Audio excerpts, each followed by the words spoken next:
Tom already gave us a hint who is next. His name is Martin Possekel.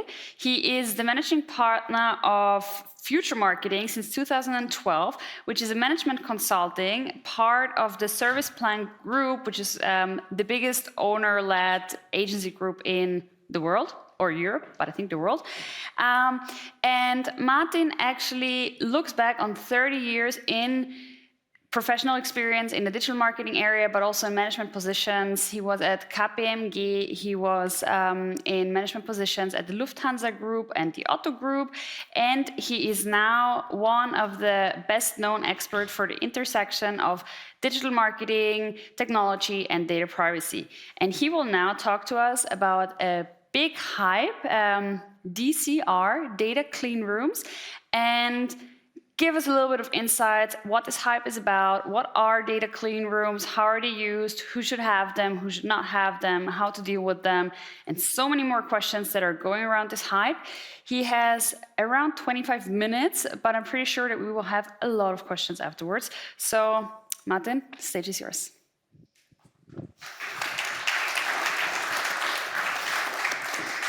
Good morning, ladies and gentlemen. Thank you for having me. First of all, let me start with a question to you, and this is no trick question. Who of you has come across in the recent past the word of AI and artificial intelligence? Please raise your hand. Yes, this is everyone. Okay, and here's the next question. Who of you has come across the term of DCR or data clean room in the last present? Yes, thank you very much. This is for the audience online, I guess 1/3 of the audience. And the last question, who of you would say he's confident to explain to his neighbor what the data clean room really is? Okay, this is not so much.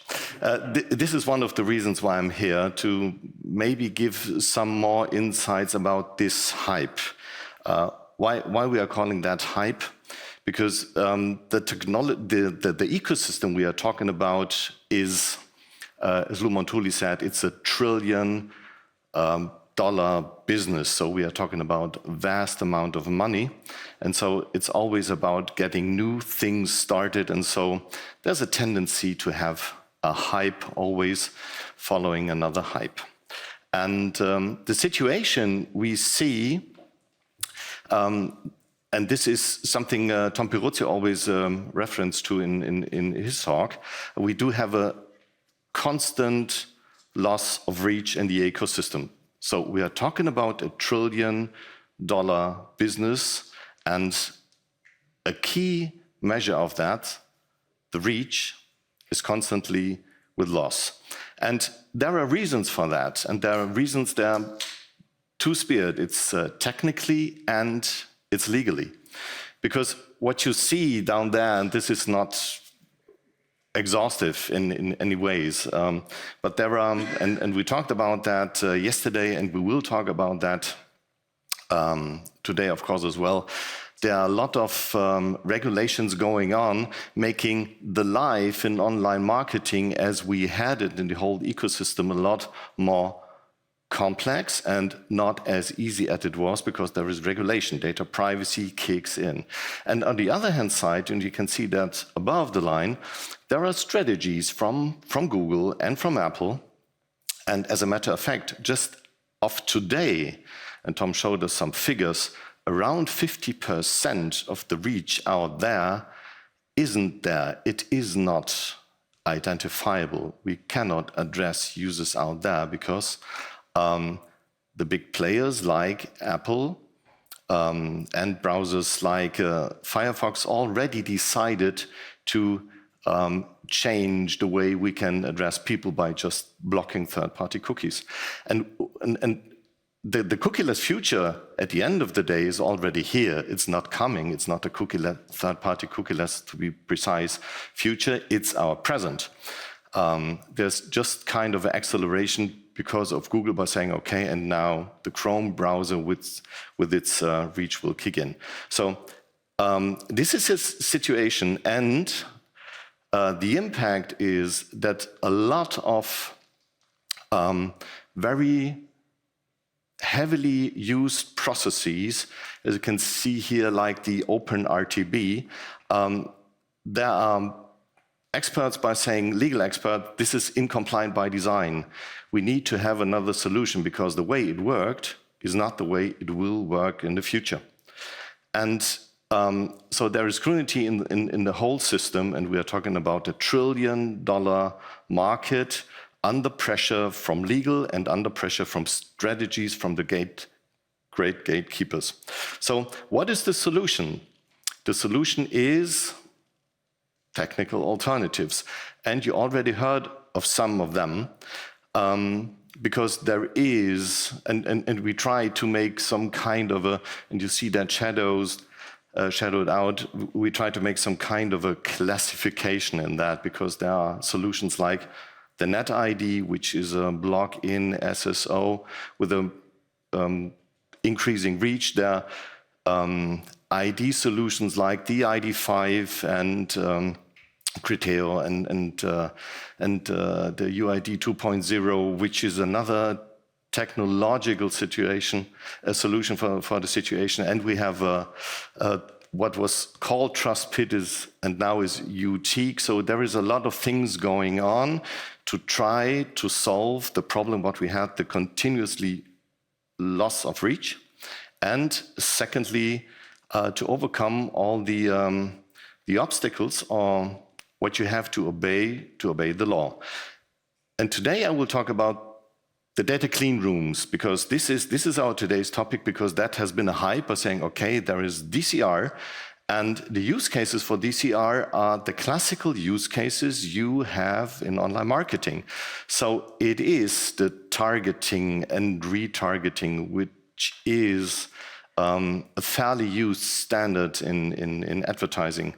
And it's about measuring, and it's about gaining insights.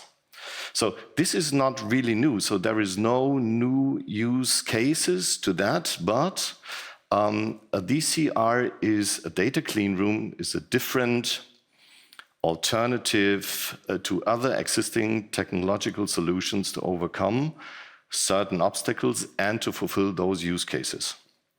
So what is a DCR in general? And the DCR in general is, first of all, it's a technical infrastructure.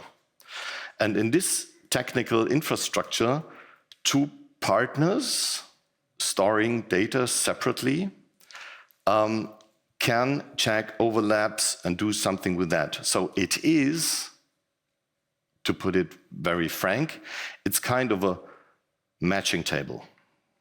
So and where's the problem? Where's this thing? Because a matching table, okay, I take Excel, and then I have a data set A and a data set B, and we'll do some kind of matching. Yes, but no, because this is exactly the situation where it gets complicated. Because the similarity in processing, what you will find is what you can see here. There is a partner A and there's a partner B, and both have on their side customer data, and they have IDs whatsoever, and they try to find out where's the overlap, where's the match. That's a matching. And the really tricky situation is doing that without violating data privacy at the one hand side, and on the other hand side, being sure that there is a matching without data transferring. That sounds weird, and it is somehow. That's why a data clean room is a very complicated situation. There is a lot of data clean rooms out there, and there will be more, because as I said, again, it's a $1 trillion market, and we do have the situation that there is so much money in the game that there will be vendors out there by saying, okay, this is the solution. And what we tried is to give a kind of orientation, and this is not exhaustive, and this is not scientific, this is just where we tried to figure out what could be a model. And you can see it here, we say that there are some technologies we call real DCR, and some we call pseudo DCR. Why is that? Because what you can see here, as to our understanding, especially the question, are you a real third party in terms of you are none of the business between partner A and partner B, or are you somehow involved in the process, makes a difference? And again, it's a question about, are there data involved in that game which are coming from one of the partners or not? So this is kind of an overall concept we try to somehow bring structure in the market of the vendors of DCR. Quite frankly, there has been some years ago, there hasn't been something like the DCR. But with the situation we are facing now, that we do have situations to overcome, there will be new concepts and there will be new vendors by giving DCR solutions in the market, claiming to be a DCR, and this is one of the ways we try to classify that. This is it. This is what we try to define as 3 different types, because we do see that there is different types of data clean rooms out there. And there is a type A, what we call matching and audience services. So what you have here is a partner A, and you have the DCR partner, which is partner B, who is giving the service, providing the service for matching, and using that data to use it in its own ecosystem to fulfill the use cases we saw already. This is what you can see it in the little square on the upper left side. This is what we call the type A DCR. And there will be a type B DCR, which is a real trustee, because what you can see here, there's a partner A, and there's a partner B. And those partners can be, for instance, in larger corporations. There might be in insurance corporations, one company is doing the sales, and the other one is doing the original product, so meaning the insurance. 2 different legal entities, and because they are operating for years, there is no legal basis for exchanging data even within them, because as you know, there is no right, even if you are part of a larger corporation, to share data due to data privacy, you know that. So this is one of the situations. Another situation might be that partner A might be a FMCG, and B might be a retail company doing retail media insights generation. Or it might be that you have a very classical A is advertising and B is a publisher.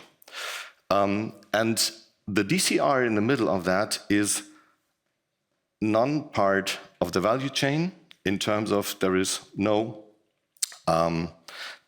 data, there is no own interest of the middleman, the man in the middle, of the trustee in that business. And the type C is different in that by saying, yes, we do function as a man in the middle, but on the other hand side, we do have some extra, and the extra is that we do have access to data which we can bring into the table to enhance the data coming from partner A and partner B. We will concentrate on the type B by saying we think that this is the real DCR in terms of being a man in the middle trustee. And so because this is heroes of data and privacy, we talked about data, and now let's please talk a little about the privacy aspects to that. So this is in general the concept how it works. You have the partner A and the partner B and the DCR in the middle, and what you can see here is that there are some things you have to do. Yes, there is almost as a given a data processor agreement, and this data processor agreement is necessary, so this is testifying the man-in-the-middle situation. You have to do, of course, some contractual agreements because there have to be a trustee agreement between the partners because you have to share what data you are working with. So the partner A and the partner B have to settle what they are planning to do, and they have to have agreements with the man in the middle, with the DCR. And of course, and you can see this on the very left and the very right, you have to adjust your legal text.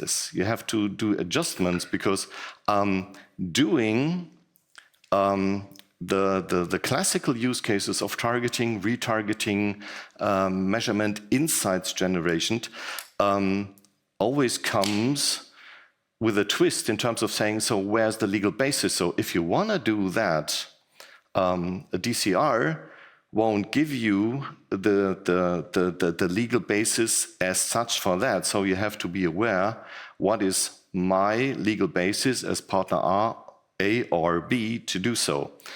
And now it's getting a little complicated. This is the RAD 5, and the RAD 5 as to the predominant understanding in the market is a joint control agreement. So the partner A and the partner B have to have a joint control agreement. Article 26 GDPR. The problem is that a joint control agreement seems to be something you can have out of the pocket. And as to our experience, it is not. Because it is nothing which can be delivered just as a DPA, because a DPA, 28 GDPR is something learned for centuries. Joint control is relatively new, and it's not as established, and it's not as exact as a DPA is. So you have to sit down, negotiate, and be clear with your partner. So partner A and partner B have to have a contract which is more than just a settlement between what are the financial rules, what are the data. They have to talk about, because you know what a joint control means. Both parties are jointly responsible as controllers for what is happening there. So this should give you an idea that although the ecosystem is always looking for very easy plug-and-play solutions, and a DCR might look at the very first hand to be such a kind of solution, it is not, because it is technically complex, because the magic, not just being a matching table, not just being a very sophisticated big Excel spreadsheet, is that it's about hashes and it's about keys, and it's about the question, who is owning the key? How is the key composed? Who is owning the key? Who has the key? And this is something you have to settle down exactly in those agreements. And this is something which gives complexity in the legal situation, but is giving you the solution that you can have a technical infrastructure solving your problem. But the RAD 5 is really something which is a tricky bit. So the key takeaways, and as to our understanding, what are the key takeaways for a data clean room? Yes, they can technically address the legal complexity and mitigate risks you have in the ecosystem. Well, we believe, and this is a hypothesis as well, but we believe that DCRs are here to stay. They won't go away. Yes, there will be a larger variety of DCRs, but they're here to stay, because they will solve essential data privacy issues and mitigate respective risks. But as I said, they will add complexity in the system. So this is not a solution coming off the shelf. So if you might think that the DCR gives you a very fast and easy solution for upcoming problems in data transferring and insights generation and all the use cases under scrutiny by what the data privacy authorities are doing? Yes, but no, because it adds complexity, so it needs something from you. Secondly, a DCR, as to our understanding, need a clear data strategy. That sounds as something which is of course, but no, because a DCR requires attention, and this has something to do with investment, of course, because there has to be resources dealing with that. But it's about what data am I sharing? And what is the purpose behind that? Where is the use case? What is the use case I'm using a DCR for? Is it that I want to share insight within a larger corporation, larger groups of entities in a corporation?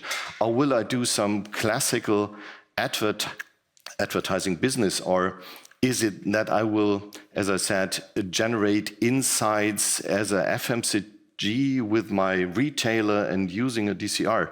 So these are categories of use cases, and you have to break it down by asking yourself, okay, what are the data and what are the IDs I can, at the end of the day, use to match? Because at the end of the day, it's about matching. So what are the data I use, but what are the IDs, which are the identifiers I can use to really have a match? So this needs a clear strategy, and DCR is about partnerships, because what is one of the things I maybe not pointed it out as I should. The problem with the open RTB system is that it's kind of infinite number of partners. You don't know who at the end of the day you are really dealing with. This is quite different, and that's why Data Privacy Authority likes that pretty much. You have to be really sure about you are a controller and what other controller you are dealing with. So this is a one-to-one or one-to-few partnership. And so this is in terms of being in control, staying in control, quite important. But on the other hand side, you have to pick and choose. Who is the partner you want to do business with? Who is it and why? And what is the best way to approach that? By saying, partner A approaching partner B by saying, okay, shall we do some insights generation business using a data clean room? So there is no classical process doing advertising using ATB, the whole programmatic chain. This is something which is fairly standard. But this, what we are talking about, is not fairly standard. So key takeaways: yes, we believe that the DCR is here to stay. No, it's no solution you can put off the shelf and put it in place, and at least for the time now, it's no situation you can have very quickly at hand at the start, and it needs effort. It needs effort in what is the strategy, what is your plan, what are the partners, and do you have the right resources? So DCR is here to stay, but it comes with a price. Thank you very much.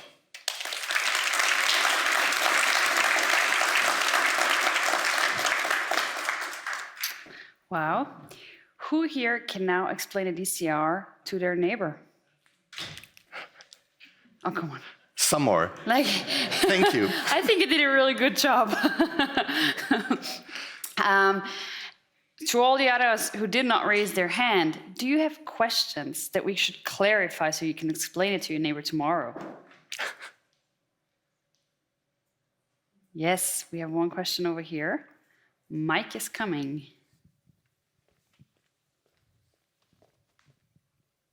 Over there.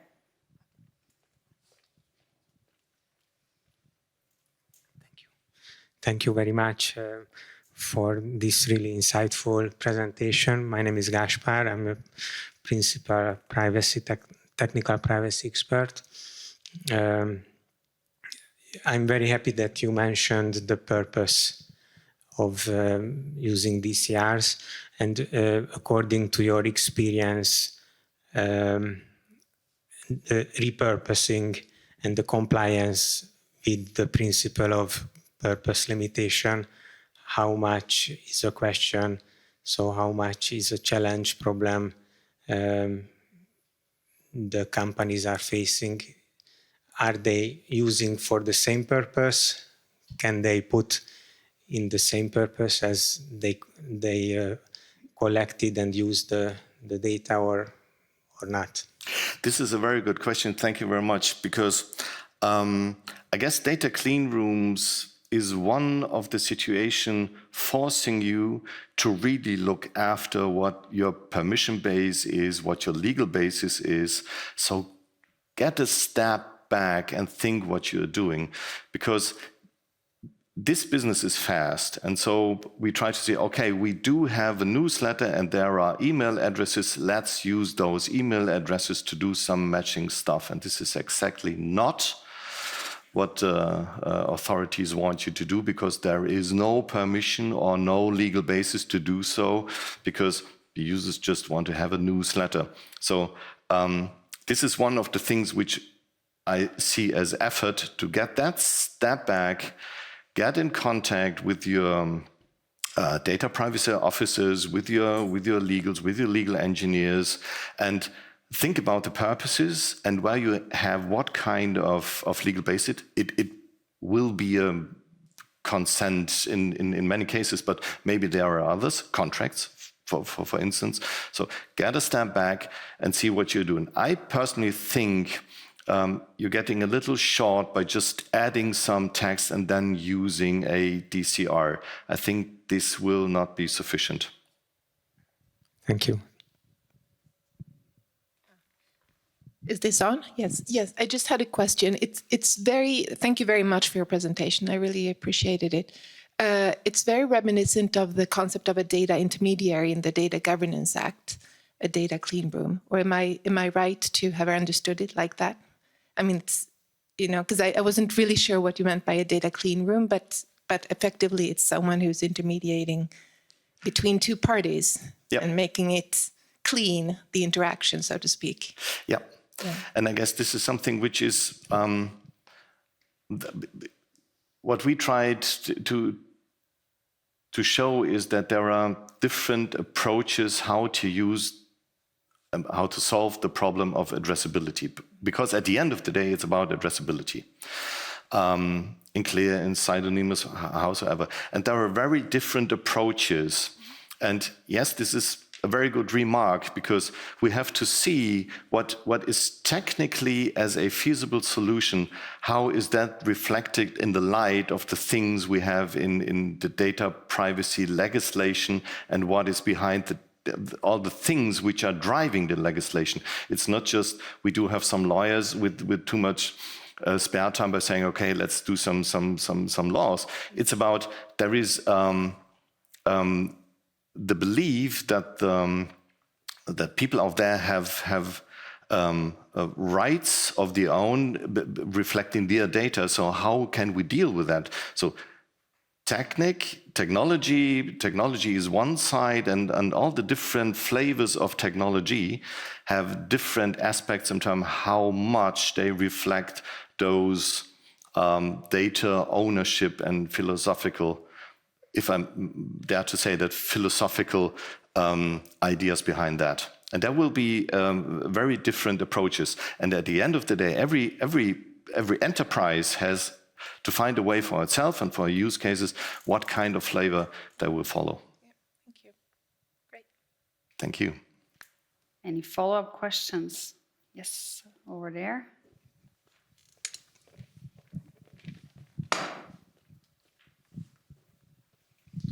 Hello, my name is Harald. I'm not from the AD tech business, but from a medical and study-related business. Do you think that this, or what's your impression about this data clean rooms? Would they affect also the interaction of companies with third partners and subcontractors? So that means will law enforce you to introduce something like this when you exchange data with other contractors? Yes, might be. Why is that? Because this is relatively new, and I said joint control agreements are not forever here. This is something we all start working with it and making experiences. And pretty much the same is on side of the authorities. So they are making up their minds by saying, okay, what are the solutions we see that they are best harmonizing with, which is our interpretation of the laws, and what are the actual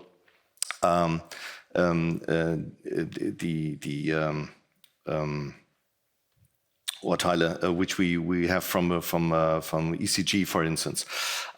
So meaning, I think there will be involvement, and there might be some classes of interaction between partners where a data privacy authority will give kind of a suggestion using data clean rooms, and will be very specific about the chains you can have and you should have. But I think that will be kind of evolution, because the RTP chain, as used by now, is something the authorities know for centuries, and the marketing industry is for a century. And what we have here is something which is evolving, and this is for both sides: the one using it, the one supplying it, and the ones judging what should be the process behind it. Does this give answer to your question? Probably. I see the trend. Oh, yeah, sorry. Yeah, so probably I see that it could work, and that would make authorities enforcing it, yeah. And that change then the ecosystem, how you interact with subcontractors. Thank you. Thank you. I have a question, just in between. But Martin, which companies is a data clean room for now? Because you also said it's about partnerships. Yep. And now we talked about subcontractors as well. So like, which companies should use it? And how many partners do I have if I use data clean rooms? Thank you very much for having that complex question just before the coffee. So first of all, it's about matching, and I guess it was Depeche Mode saying everything counts in large amounts. So when it's about matching, it's about large amounts. So you have to have a certain amount of data, and you have to have partners with at least significant amounts of data, so that there is a matching rate which is significant and usable. So yes, it is a play for not everyone, because you have to have own data and you have to have a certain amount of that. Secondly, it is about what is the use case. So really, what is about the use case? And it might be some things where partners not yet thinking that they are maybe natural partners, because you do have, as I said, FMCGs on the one hand side and retailers on the other hand side, and having now a situation by giving use cases which they couldn't facilitate so far. So there will be some classical use cases. You might end up by saying, okay, we believe that there might be some flaws in the open RTB system. That's why we take the rather secure way, because there are German great publishing companies out there providing data clean room solutions for making advertising. So it's already out there, saying it depends on the use cases you have, on the way you look at data privacy risks, and it's about the resources you want to invest. Again, it's not a solution by saying, okay, let's do this and next week we will start. So that's why thorough thinking and planning is needed for that. All right, but I can go out. There are publishers. I can already Yes, you can. set it up, but it takes me 2 weeks. Not No. one? I wouldn't think that 2 weeks' time, because, as I said, the GCA, as to our experience, is one of the tricky parts, because there are two partners sitting there but saying, okay, what exactly is the thing we do and who is responsible for what and taking responsibility for? It's not just about the price, it's about, okay, what we are doing and who is liable. And this is, at least for the time being, not as standard as this might be in some month, years time. So no, not in 2 weeks. I don't think so. All right, cool. Take some time. Any other questions before I let Martin finally get off the stage again? No? Okay. Then thank you, Martin. You're released. Thank you very much.